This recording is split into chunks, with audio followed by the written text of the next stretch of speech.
A rapist hurts his victim from prison. Watch the next American Journal.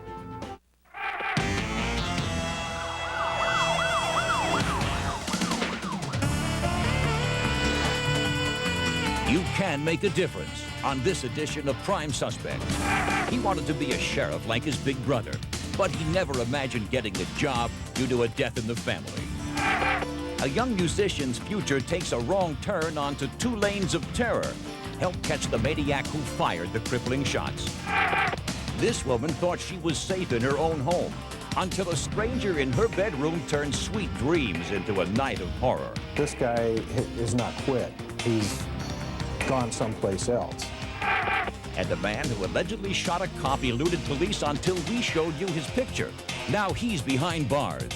You can make a difference on Prime Suspect.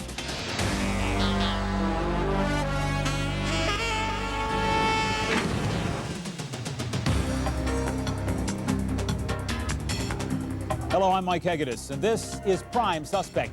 This program is your chance to make a difference, to fight back against crime. And that's exactly what you're doing. Just ask the fugitive wanted for shooting a policeman who saw himself on Prime Suspect 2 weeks ago and has now turned himself in. We'll have that story in just a moment. But first, the people who knew Deputy Sheriff Frank Howell called him a gentle giant. He was a big man with a big heart. His brother Pat wanted to follow in his footsteps and become a cop too, but there weren't any openings. So Pat went on the waiting list. Then an opening came up when an officer was killed in the line of duty. Tragically, that officer was Frank Howell. Pat would become a cop all right, but only after a death in the family. Can you see death in this picture? On the night of November 3rd, 1986, it was here, in this parking lot, behind the American Legion Hall in South Fort Worth, Texas. And this is what it looked like. Enrique Moreno Casas, Ricky, a punk with a gun. He was tired of being harassed by the Fort Worth Police Department. It seemed like every time he turned around, he was being stopped, and he was tired of it. And he said the next time that the police officer, be it local or county or whatever, stopped him, he didn't care. He was going to kill him. Tarrant County Deputy Sheriff Frank Howell was the next cop that came face to face with Ricky Casas. Frank Howell, a man so big they called him the Gentle Giant, a man who loved kids, had a couple of his own, the kind of guy who would give you his last 20 bucks. Frank Howell is dead. He was a cop's cop. If the situation ever came up where you needed someone, you could always depend on Frank. He was always there. And he was going the extra mile when he made that last trip. Frank Howell always went the extra mile. Nobody knew it better than his partner, Gary Archer. They worked these streets serving warrants on fugitives. They were at the end of shift that night in November. Frank decided to make one last drive by this neighborhood, a simple license plate check. And I asked him if he wanted me to go along with him on it, and he said he wasn't going to stop. He was just going to run by and get some plate numbers, and then he'd meet me at the office. At about 9 p.m., Howell drove past this parking lot and noticed a brown car with 2 men inside sitting in the shadows with its hood up. He pulled in to see what was going on. Ricky Casas was the driver. He got out. He checks the driver and asks for ID. He realizes that this is not the same person, it's not the right car that he's looking for on his misdemeanor warrant. And he walks around and shines his flashlight into the driver's side of the car and looks at the passenger and offhandedly made the comment, y'all don't have any machine guns or anything like that in here. Joe Tiroff was the homicide detective on the scene that night, apparently holding Casas' wallet and his own flashlight. Howell started to walk back to his car to radio in a routine check. Casas shot Frank Howell twice in the stomach. The deputy stumbled across the parking lot, falling about here. Casas followed. He's down in this position. He removes the gun, and the gun is so close that the powder burn is very evident behind his ear, and which is consistent with being less than 18 inches away. So, I mean, execution is what this is all about. Exactly. It's nothing more than an execution. I got a phone call around 10 or 11 o'clock that night. And, I obviously wasn't prepared for it, and it just was very blunt that he'd been killed in the line of duty that night. At the time of his brother's murder, Pat Howell was at the top of the waiting list for a job at the sheriff's department. He took his brother's slot. It was difficult to, drive the car that he drove and use the same equipment. But at the same time, it helped me deal with it by having something to grasp to. This is the other thing the Howell family is grasping, the investigation. It has been ongoing since 1986. Immediately after the murder, detectives discovered the killer's wallet at the scene, Ricky Casas's wallet. In it, all of his ID. Pictures of little Ricky, the 12-year-old shoplifter, mugger, the 14-year-old burglar, the 16-year-old dope dealer. They traced him here to the street where most of his family lives and just missed him. They found one of the murder weapons at a friend's house hidden in the attic. Howell's gun was found at the bottom of a local creek. And they've talked to people who saw Ricky Casas shortly after the killing. He cried some, he laughed some, and bragged about what he'd done. Ricky Casas has been bragging about it ever since, and it's time to stop. Casas is now 26 years old, 5 feet 7 inches tall, and weighs 160 pounds. He has black hair and brown eyes. He has numerous tattoos, including the words Grim Reaper on his upper right arm. Gary Archa looks for him often, on and off duty. When you see him down the street, what do you do? When I see him down the street, it's a good question. I don't know. I'll have to play it by ear when it comes along. It has been 7 years since death waited in this parking lot for Frank Howell. 7 years for his friends to remember what happened and who did it. And Ricky Casas, if you're listening, remember this. It's with you day in and day out, every minute. They will never forget. Investigators believe Ricky Casas has been back to the Fort Worth area since the murder. If you have information on this or any prime suspect case, please call now. Our number is 1-800-892-PRIME.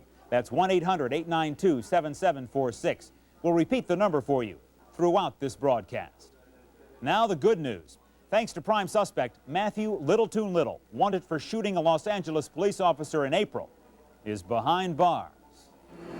He saw himself on television last Saturday night, and he assumed that law enforcement was closing in on him, so he contacted my partner and myself and arranged to surrender to us. Why did you turn yourself in? I thought it was the thing to do. Apparently, the thing to do on April 16, 1993 had been to shoot at cops. Little allegedly fired the shot that hit Officer Michael Chapman in the left eye. It felt like pretty much like someone just came up and just punched you right in the face. I mean, my head whipped back, and I said to myself, I just got shot. 2 other suspects were arrested that night, but Little got away, running to North Carolina. There, prime suspect caught up with him. The suspect's got to be thinking in his mind, geez, I'm sitting here watching this. How many other people are sitting at home watching this? Lots of them, Matthew. Lots of them. Next on Prime Suspect, a chance encounter at a stoplight cripples a musician's career. And later, every woman's nightmare. Help put a rapist behind bars. I can't believe you still have this. You know me. Vanilla. Love this coffee. It reminds me of... Don't tell me. Paris. Cafes. The coffee. The waiters. French Vanilla Cafe from General Foods International Coffees. Rich, creamy tasting coffee with a hint of vanilla flavor. Whatever happened to what's his name? Regular and new sugar-free French Vanilla Cafe. Celebrate the moments of your life. The 94 Ford Ranger is now at your Quality Plus Ford dealer. No other truck is built for tough. Now choose from 9 exciting Ranger models, including the newest, a Ranger Splash Super Cab 4x4. Plus, every Ranger now comes with a 24-hour roadside assistance program and is backed by a 3-year, 36,000-mile warranty. Now save $1,800, including $300 cash back from Ford. See the Truck Authority, your Quality Plus Ford dealer today. You better hit the ground running in a new Ford truck. Hey, hey. Remember when Gloucester and Camden County's Republican Senator John Mathewson said he'd be a reformer if we elected him? Well, instead of being a full-time senator, Mathewson spends his time using his political influence to gain clients for his law firm. Now, Mathewson won't release his income taxes and come clean. Had enough? Ben Lynch has. That's why Ben Lynch has proposed that public officials should be banned from using their influence to make money at taxpayers' expense. Ben Lynch, a full-time citizen legislator fighting for us. Go ahead, make my coffee. To satisfy the toughest customers, only the best-tasting coffee will do. Go ahead, make my coffee. At Dunkin' Donuts, each and every pot is brewed fresh and served fresh at the peak of its flavor. If you're a tough customer, only the taste of this coffee will do. So go ahead, let Dunkin' Donuts make your coffee. Exquisite. Indeed. Here's the number to call with information on prime suspect cases. 1-800-892-PRIME. That's 1-800-892-7746. Your calls are completely confidential. Mitch Knopf of Hazlet, New Jersey had a dream to make it big in the music business. He and his band were on their way until one night in 1992. That's the night Knopf and a few friends were driving home from a local club. It was a drive that suddenly turned from routine into a two-lane terror.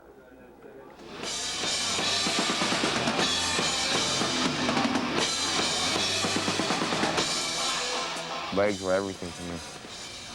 Everything. But your dream was what? To be a musician. To make it.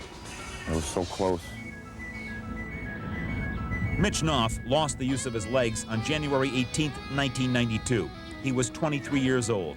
Up until then, he'd lived what many would consider a typical young man's life. He worked a little, hung out with his buddies, had a passion for music, had dreams. But his life changed the minute, the second he saw this face. Why? Why would you want to shoot us? Look at me. I'm like this, paralyzed. I just love to find out who it is.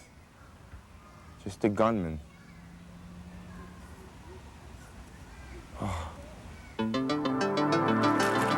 You can see New York City from the New Jersey Bayshore area across Raritan Bay.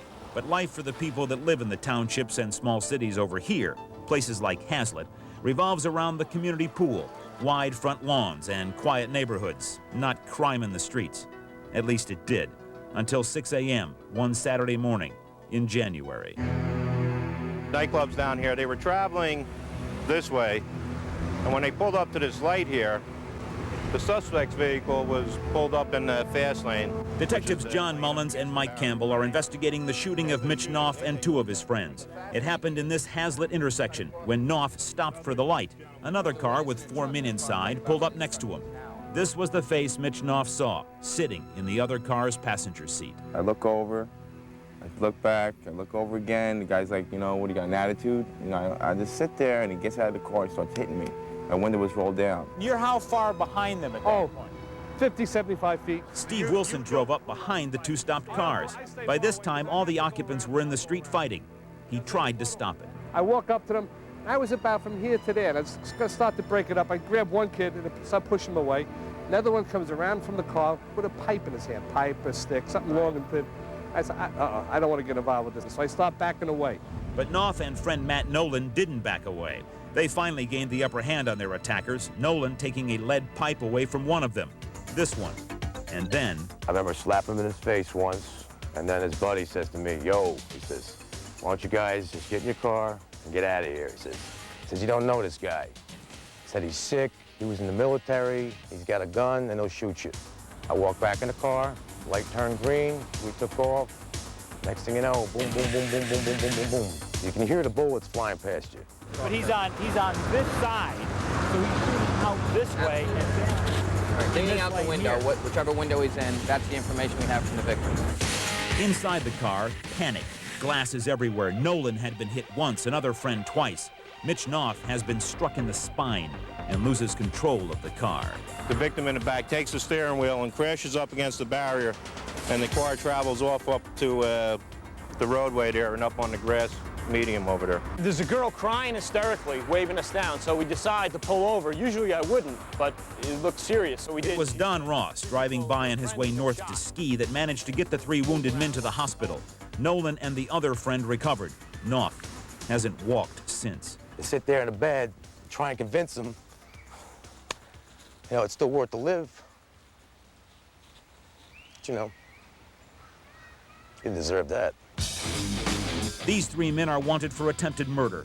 The driver of the car is described as about 30, 6'3", 170 pounds with blonde hair, a thin build, and fair complexion. The man who started the fight is 23, 6 feet tall, 180 pounds. He has black wavy hair with brown eyes. And this is the best composite of all, the shooter. 5'8", 160 pounds, 29 years old, with dark hair, glasses, and a goatee. Police emphasize his military background, hoping someone who served with him will call in. It's a face Mitch Knopf will never forget. If somebody looks at that composite, that's him. Yeah, definitely. The dream shattered in an instant.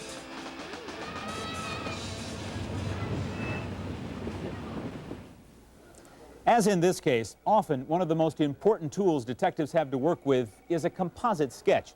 Now, it takes a special knack, and the police artist's talent is being coupled these days with computer technology. Correspondent Elaine Perkins gives us the full picture. Art can imitate life and save lives. John Shannon does it every day. As a sketch artist, he helps witnesses to recreate a face, one they're probably trying to forget. If the person had a gun, maybe they're focusing on the gun and not the face. He begins by asking questions and taking notes. Does the mustache pretty much cover the upper lip? Yeah. Then a rough sketch. Sometimes as this evolves and becomes closer and closer to looking like the suspect, then my witness will become more emotional because then now they're starting to see that same person again. Occasionally, John will recognize someone too. I'll be doing a composite and I'll remember back to one maybe I did a week, a month, a year ago. And I might call the same detective back and say, look, I just drew a face that resembles the face that I drew for you. Most of the time, though, John doesn't know if his drawings hit the mark. It would be nice to be able to see, you know, how close I came, because I become involved sometimes. I want to know if the suspect has been arrested. Many police departments rely on identikits, transparencies that layer to form a face. The sketch of the future may be computer-generated. A program is being tested in San Diego that uses actual photos as a base. The theory is that if you're looking at a real picture, you're going to be a little more accurate.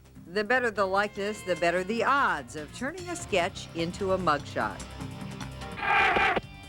Next on Prime Suspect, police say this man attacked 3 women. Your tip could help put him in jail. I'm sneezing my head off. I'm sneezing my head off. Where's my NyQuil? This is some cough. This is some cough. If I take this, I could still be up tonight coughing, and I got to rest. I've got to rest. Hey, you're really sick. You need children's NyQuil as much as I need grown-up NyQuil. Vicks NyQuil and children's NyQuil, the nighttime sniffling, sneezing, coughing, stuffy heads for you and your child can rest medicines.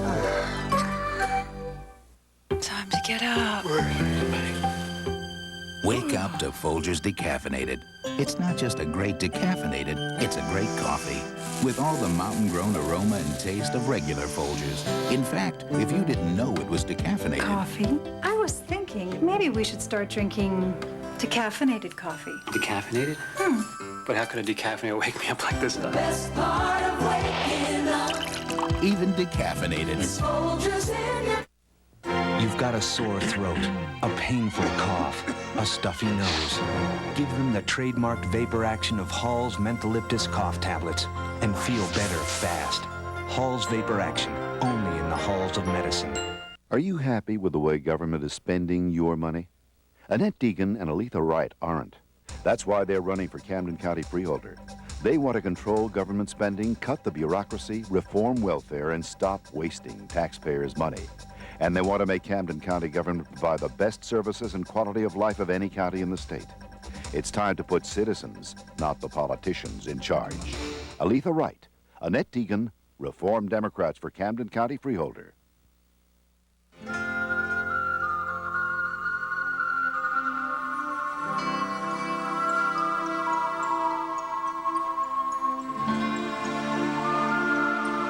The beaches here are great.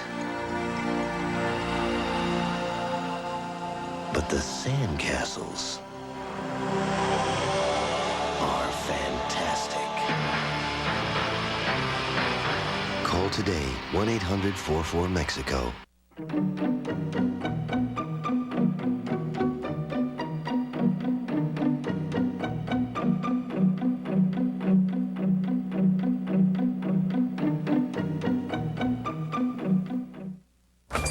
In a medical emergency, Medic Alert speaks for you and can save your life. To learn more, call 1-800-ALERT-80.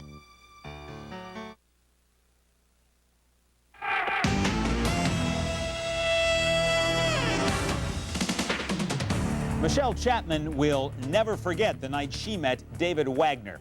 Police say he broke into Michelle's house with burglary in mind, but when he found Michelle alone, he changed plans. Wagner took more than jewelry and money from Michelle. He took her sense of security. Now Michelle Chapman lives in fear of another night of horror. Emergency?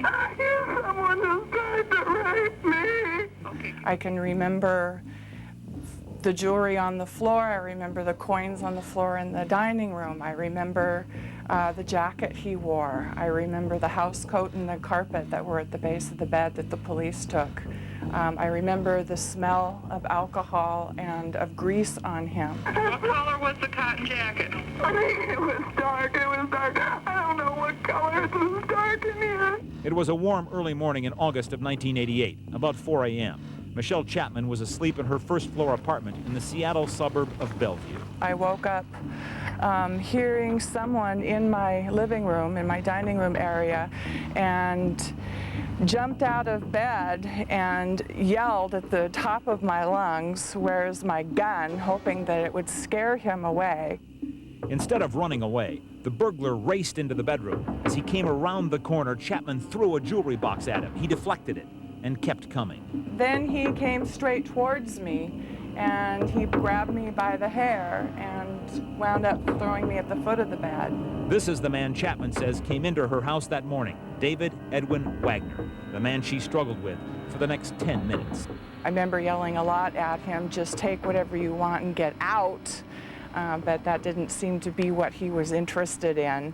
I turned as hard as I could to see if he had any kind of weapon, and when he did not, I decided that it was worth giving it everything I had so that he could not rape me. Now, the distance between these three locales, where the first one's up 8th, then this one's down, and the next one's around the corner, is how far? A little over a mile between the first one and the third one, a little less between the first and second one. Bellevue PD Detective Marv Skeen is looking for David Wagner, and the trail starts here on Northeast 8th Street. The attack on Michelle Chapman happened less than a mile from where we walked, but just yards away, the scene of two other brutal attacks. May 1988, a 70-year-old woman is robbed, raped, and beaten in her first-floor apartment. June 1988, just blocks up Northeast 8th, a 77-year-old woman is robbed, raped, and beaten in her first-floor apartment. August of the same year, the attack on Michelle Chapman. This time, Wagner is positively identified. There's no way I'll forget his face. Went up here to the park. Detective Rich Geis of King County PD won't forget Wagner's face either. He wants him for kidnapping and robbery. The subject is next to her driver's door. Like you are. Like yeah. the way I am now, with a steak knife right at her neck, like this. About a year after the Chapman attack, Wagner allegedly abducted a woman at knife point. He drove her through this Bellevue neighborhood, taking her money, her jewelry. But she escaped, jumping from the car as it passed by this phone booth, the car, going about 35 miles an hour. David Edwin Wagner is wanted for rape, burglary, kidnapping, and robbery. Wagner is 37 years old, 5'8", 151 pounds, with black hair and brown eyes. He has not stopped. This guy is not quit. He's gone someplace else. Who knows where? Here's the number to call with information on prime suspect cases. 1-800-892-7746. Police want your help. French Vanilla Cafe. Rich, creamy tasting coffee with a kiss of French vanilla flavor. Coffee so enchanting, you'll fall in love. French Vanilla Cafe. Regular and new sugar-free. My Lender's Bagels. You know, I start my day every day with a toasted Lender's Bagel. This is what I was craving. And imagine, only 2 grams of fat. Nothing like a Lender's Bagel. Lender's Bagels. First you crave, then you rave.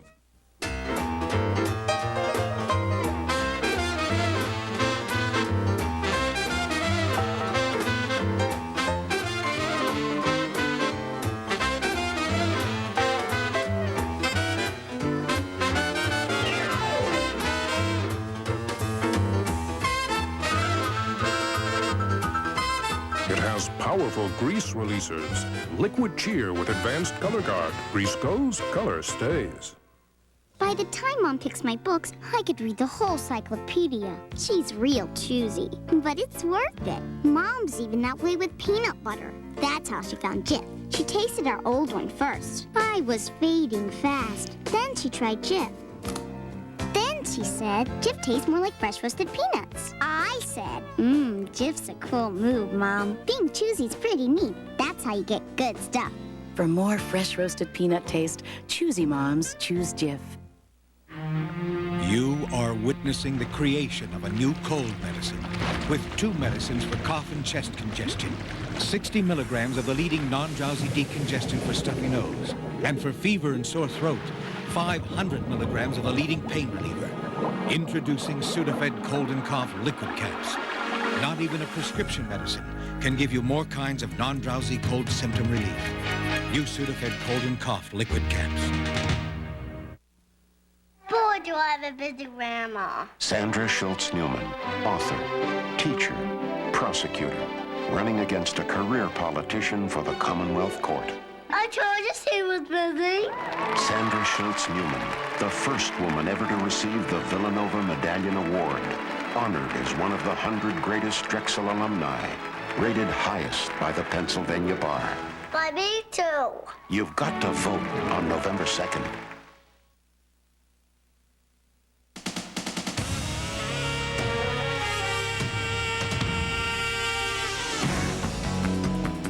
Now, here's a look at the suspects police need your help bringing to justice. In Fort Worth, Texas, authorities are looking for Enrique Moreno Casas, better known as Ricky. He's wanted for the 1986 execution slaying of Deputy Sheriff Frank Howell. In New Jersey, police need your help tracking down 3 men accused of attempted murder. This is the man who opened fire on a carload of young people. The shooter may have served in the military. And in Seattle, David Wagner is wanted for rape, burglary, kidnapping, and robbery. Wagner is 37 years old with black hair and brown eyes. He has not stopped his crime spree. Coming up next week on Prime Suspect, a refugee makes a movie star his role model. For some reason, he wanted to change his name to Charles Bronson. But the factory worker goes berserk when his fixation becomes a real-life death wish. That and more next week on Prime Suspect. I'm Mike Hegedus. Remember, you can make a difference.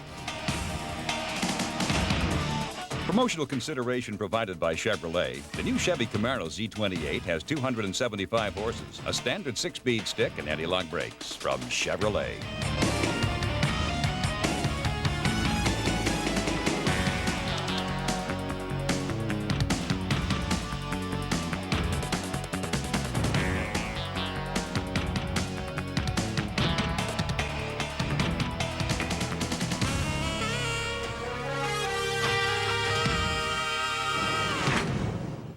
Remington. Shave this. Remington introduces the triple foil, the only shaver with 3 narrow micro screens. If you can grow it, we can shave it. The Remington triple foil.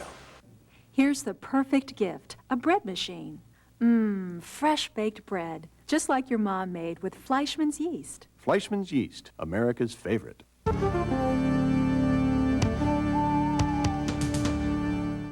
Attention. If you're a senior citizen or homeowner in Burlington County in Pennsauken, this message is for you. Republican Senator Brad Smith took thousands of dollars from healthcare special interests, then voted to raise the price of medicine for seniors by 150%. And homeowners, Smith voted to slash the homestead rebate program, costing the average homeowner in Burlington County hundreds of dollars. Instead of fighting for our interests in Trenton, Brad Smith has been looking out for the special interests. Say no to career politician Brad Smith.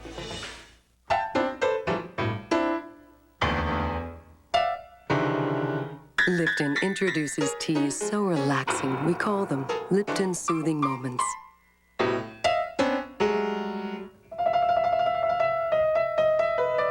Uniquely blended herbal and flavored teas like cinnamon apple and orange and spice. Lipton Soothing Moments. Change the way you see the world, if only for a moment.